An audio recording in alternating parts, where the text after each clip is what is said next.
Let the record reflect that this is all man shit, huh? Man shit going on over here. You feel me? Like this masculine man shit over here. You feel me? These turntables is dusty. You feel me?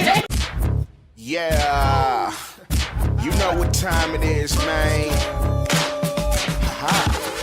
Homegrownradio.net. One more again. Venus Mars, let's just get right into it. You know, for the folks that are asking, because I did have a couple of people based on last week's interview say, okay, did she tell you like off air, like, you know, who's in the group? Because we did get to that you're in a group. Alright?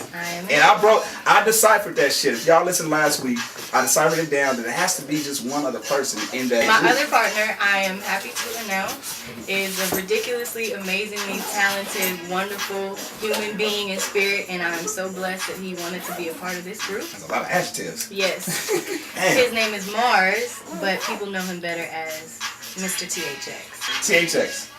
Yeah, I'm just on. You have to speak radio like this radio. They can't see you. It's THX, the super producer, is Mars. So this is going to be an interesting dynamic. We got the beautiful songstress and we got the dynamic producer. Now, how does this blend and mesh for the group Venus Mars, and what can we expect from the two of you? I mean, shit, I want to know how you guys decided to do the group. I know you worked on tracks. We played a couple of tracks Swedish Revenge, played that a second ago. So did that stem from that session to say, you know what, we work well together, let's get some shit popping, or was it more than that? This creative union, I guess, started way back on Brooke's first project, with the song Can't Get Over You. It was something that, you know, we weren't in the studio together to create, but the vibe of the record was just amazing, you know, the way they came out. And just people received it so well, you know. Then further down the line, you know, we had an opportunity to just be in the studio for the first time and work together. And after that session, it was like, you know what, we're on to something. So what is it about Brooke that you felt would bring the energy to a particular record, not aside from iHuman, but, you know, for you specifically with the record you were working on at that time? Yeah, for the S-Mac track that we had going, his brother Rick Rude, he's a massive hit maker. He was worked with Rodney Jerkins and Destiny's Child and Fantasia. He's got hit after hit. He actually did the beat, and I was just engineering the session, and I just thought about, like, we need somebody that just got a good, like, warm, down-to-earth voice, but somebody who could really, like, push it. You know, somebody who could sing this in a stadium.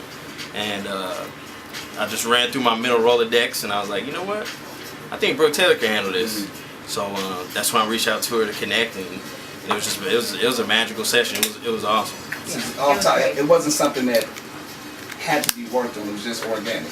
Yeah, it's just, that's what I mean, like, it's been such a great, I feel so blessed to work with somebody who is just on the same frequency as me. Like, he's talented and he's a great person, and I think that's what makes the union of this project so great, is that I can work with somebody who's just so professional and so good and so talented and knows what he's doing, and we both, like, whatever I'm thinking, he's thinking too, and, you know, he just connects. It's great.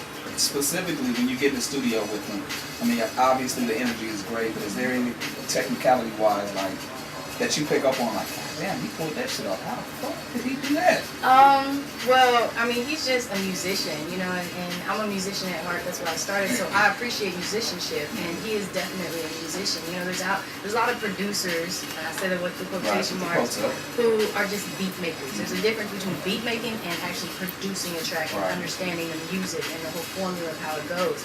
And he is a musician, so he knows all the format of beats and music notes and harmonies and vocal production, and so it's a pleasure because I'm learning too, you know what I'm saying? So I learned so much from him with our sessions, as well as how I work too. You know, I'm very, like, technical. Insane.